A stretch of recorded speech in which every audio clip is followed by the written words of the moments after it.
Okay. Let's see.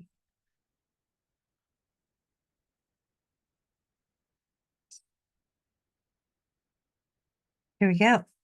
Welcome to Lead More, Manage Less, the podcast that helps women leaders stop doing it all and start leading strategically. I'm your host, Marilyn Dollar, the women's coach. Today, we are tackling something that might hit close to home for many of you. I hear this a lot. I've done this myself, and it's the trap of being the team mom. You know what I mean, right? Being that leader who takes care of everything, knows all the right answers, and jumps in to fix every problem. Listen, I tried to be the team mom. Both my boys played football when they were younger, and there was always one woman who got to be the team mom every year. She beat me to the jump every single year. And for years, my boys played football for 10 years, traveling football. And I would bring hot dogs, like a huge container, like a cooler of hot dogs for my son's birthday and homemade cupcakes and juice boxes. Like I was doing so much of the team momness, but I never got to be the team mom. And looking back on that, I think I'm kind of grateful because I still got to be the best mom I could be for my kids, but it didn't solidify this habit of being the team mom as my leadership style. I mean, while caring about your team is great, what I want to talk about today is why acting like a mom instead of a strategic executive might be holding both you and your team back. And I see this time and time again. I've seen it with leaders that I've worked with and for, and I've seen it with friends of mine who are leaders. This comes very natural to us to be this kind of team mom. And so the leadership challenges, I hear from these I hear a lot of leaders are moms, right? Even if you're not a mom, this team mom kind of comes naturally to us. And I hear, oh, I know I should delegate more. One in particular, one of my friends has said, but nobody does it like I would do it. And I'm still the smartest person in the room, which means she has some opportunity for growth, right? Another thing that I hear is, oh, I feel guilty when I don't help my team with every problem. But who is going to have time for that? If this sounds familiar, keep listening. And let me ask you something. What if being the team mom isn't actually helping your team grow? What if your expertise is actually getting in the way of your leadership? What if you could hire people who are smarter than you in different areas, and now you're not the smartest person in the room on every topic? That's what I want to get to today is understanding the strategic piece of leadership. And I have a story that I'll tell you in a second. But before I tell you that, let me talk about what really happens when we lead like a mom. Or maybe you're not a mom. Maybe you came up through the ranks as a subject matter expert. Also, very common. You did a great job as an individual contributor. Let's promote you. And now you have 5 direct reports. And you're no longer the subject matter expert on every subject, right? How do you manage this? So I'll tell you a mom story. When my son was learning to ride a bike, I did not want to let go of the handlebars, but he he was faster than my little legs could run. And while I kept trying to run beside him, I knew number one, I wouldn't be able to keep up, and he would never learn how to balance on his own. And so I asked my husband to help, my ex-husband now. Hey, can you maybe help our oldest son learn how to ride a bike? Oh, yeah. Here was his way of helping him learn how to ride a bike. Okay, go get on the bike and ride down the sidewalk. This is that's his style, right? 5 minutes later, blood, tears, band-aids. I'm swooping in like the mom I am, trying to fix it. So I'm like, okay, thanks a lot for that. So I took a different approach. I wanted to set him up for success, and I wanted to set myself up so that I didn't have to bandage him up every time we went to ride a bike. And I wanted him to learn the idea of learning something new. And the idea of learning something new, I needed to teach him about the fear of falling down again, really. So I would say, okay, now we're gonna go slow. And if you feel like you're gonna fall, kind of lean to the left and fall into the soft grass. Because on the right, we live in the city, there's trees in the parkway there in where you park your car. In between the sidewalk and the street, there's a carriage row where all the trees are. And I said, so just kind of lean to the left. Okay, okay, mom. And break for squirrels. If there, because some in the spring, squirrels are just run around like crazy little things. And I didn't I didn't want him to run into a tree because of a squirrel.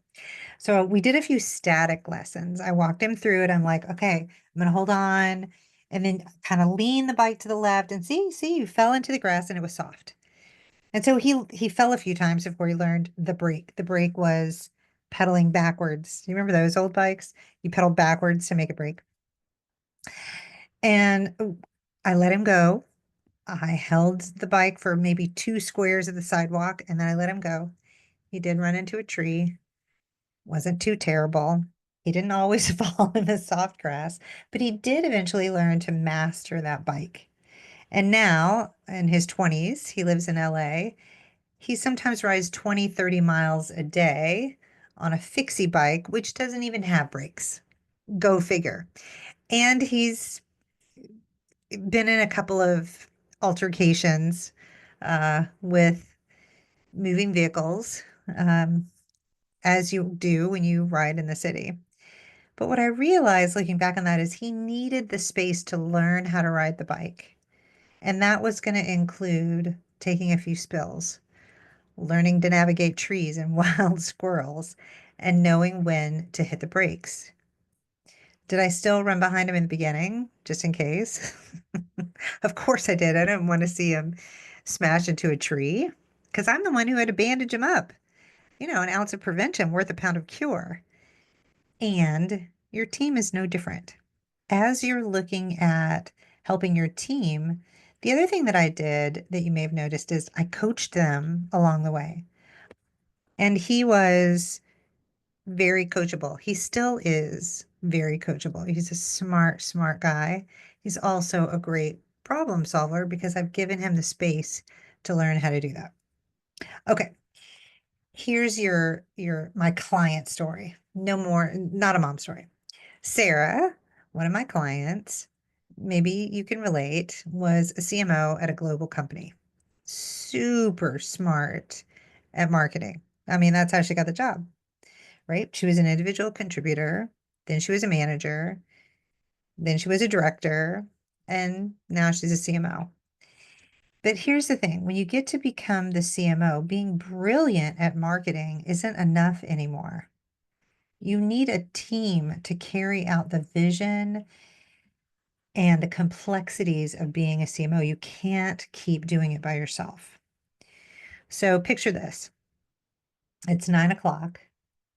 Sarah's still sitting at her desk. She's reviewing every single detail of the PowerPoint presentation for tomorrow's campaign. Why is she still at the office? She could have easily gone home, but she was like, no, it's going to be traffic. Let me just sit here and knock this out. And her phone is continuing to be going off every 5 minutes.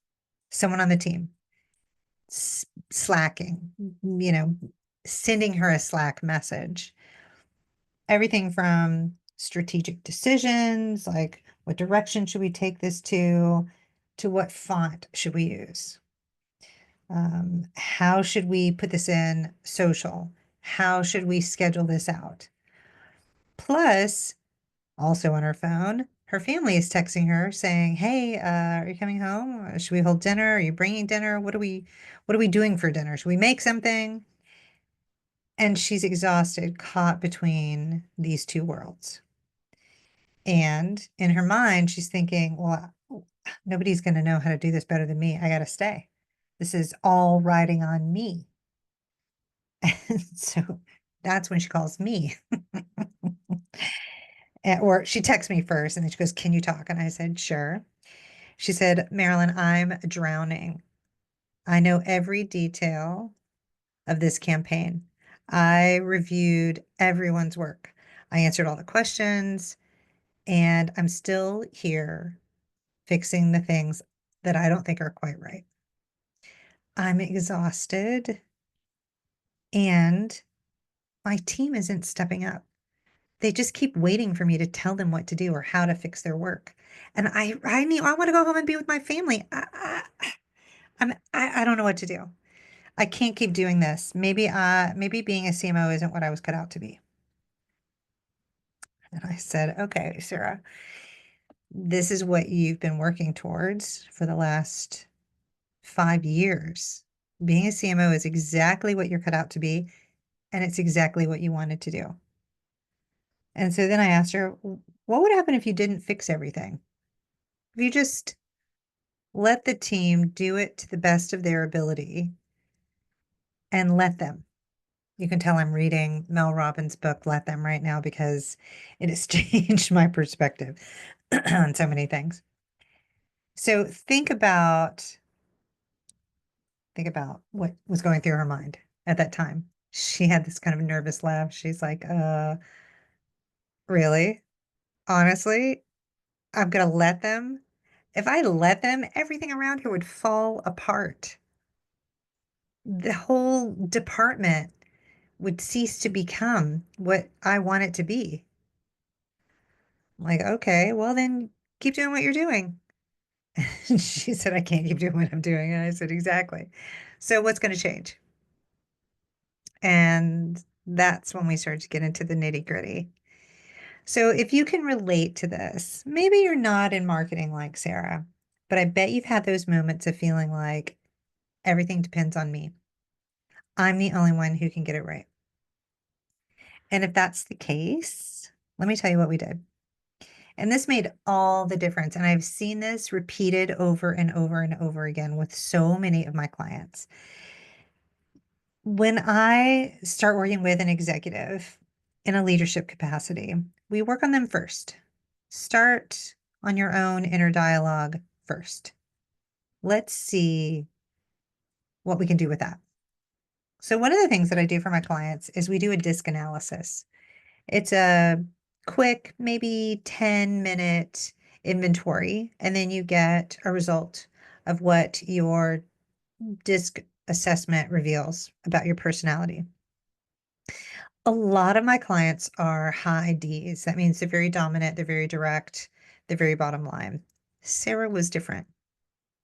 We looked at her assessment and we discovered she was a high S, which means supportive, which means this is why she continues to want to be supportive of her team. Interestingly, she was also a high C, which made her very conscientious, which is why she kept fixating on all the details. So you might imagine a high SC is perfect at naturally taking care of her team and getting all the details right. But it also showed me, oh my gosh, why she's struggling to be the strategic leader that her company needed her to be. So through our work, her and I, one-on-one, focused on 3 areas. First, as she's building trust in herself, she also started to build trust in her team, in her team's abilities to get things done in their way. Her way isn't always the right way. Other people can do things in a different way and still get a great result. That was some confidence that we needed to have her let go of the way and embrace the result. Second, we looked at what was her true zone of genius. What was she really, really good at? And then third, we created some systems where she could let other people on her team shine and step in and innovate so she could lean back and receive what they were doing. This is the difference between individual contributor, you're leaning in, you're doing all the work, you're yes, yes, yes, high productivity, high performance. Yes, I got it. Leadership, you lean back, you listen to your team, you give them the space and the coaching and the creativity and the influence and the inspiration that they need to get things done. So, how do you make this work? I know you're probably thinking, okay, that's a great story, but how do I actually do this? So, let me share with you 3 practical steps that you can take this week. Number 1, get a pen, write this down.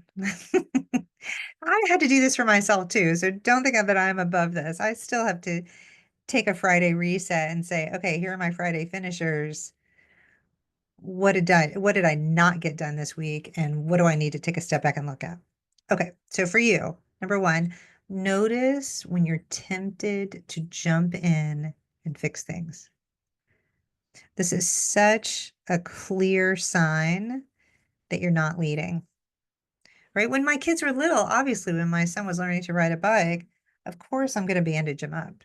But now, as a chef who's 27 trying to make it in LA, I can't jump in and fix it. He has to learn to do it himself. It's not easy.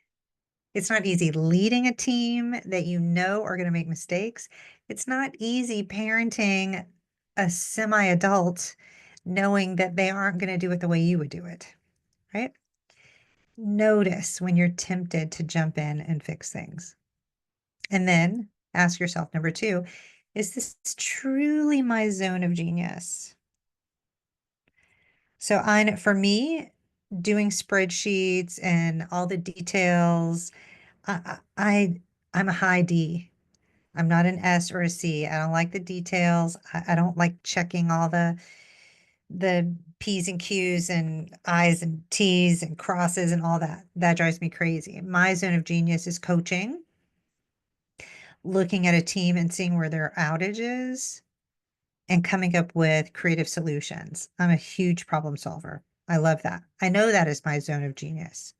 So ask yourself, what is yours? What do you truly love to do? I also love to cook, which is probably why my son's a chef. He did not go to chef school. He learned to cook in my kitchen. And then number 3, practice letting your team figure things out, even if they're going to do it differently than you would. One way that I've gotten around this, I'm always looking for a shortcut, a loophole. What can I say? My birth father was uh, an attorney for 30 plus years in Tennessee. It's kind of in the blood, I think. The loophole for this is you can coach your team, but you can also offer them a tech assist. Whether they come to you, don't overdo it.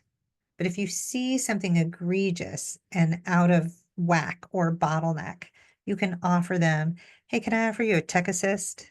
That just means, let's say, I used to be in marketing technology, and there are a lot of technical things I did not know, but I understood how to translate a business requirement to a technical team that could deliver on building the piece of technology we needed. And sometimes I would need a tech assist in understanding the sitemap or the flow, or gosh, even the code and how it worked as far as page download speeds and things like that. So offer them a tech assist, which is really a easy way for you to say, hey, I see something that might help. Would you be interested in hearing that? Ask permission. It will change the dynamic of the team. They will start to become innovative. They will stop asking you how to fix everything. And you can shift that. If they continue to come to you with questions, you can say, hey, love that you're questioning this. What what are your ideas to figuring it out? What are your solutions? As a matter of fact, go come up with 2 to 3 solutions and then come back, tell me what they are, and let's talk about it. Now you're teaching them how to problem solve on their own. So, before we wrap up, here's your leadership challenge for the week. Make a list of everything you do in a day, and then circle the things that only you can do, only your true zone of genius. And then start thinking about how can you let go of the rest of the things on your list? Can you delegate them? Do they really need to be done? Take a long, hard look at that and really start prioritizing things as they fall into your zone of genius. And of course, if you're ready to lead more and manage less while becoming the strategic executive that you're meant to be, let's talk. You can find me at The Woman's Coach or reach out on LinkedIn. And remember to grab my guide. It's free, The 3 Secrets of Leading a Team That Gets It Done. You'll find the link in the show notes. Thanks for joining me on Lead More, Manage Less. And until next time, remember, your team doesn't need another mom. They need a leader, and that leader is you. Have a great one.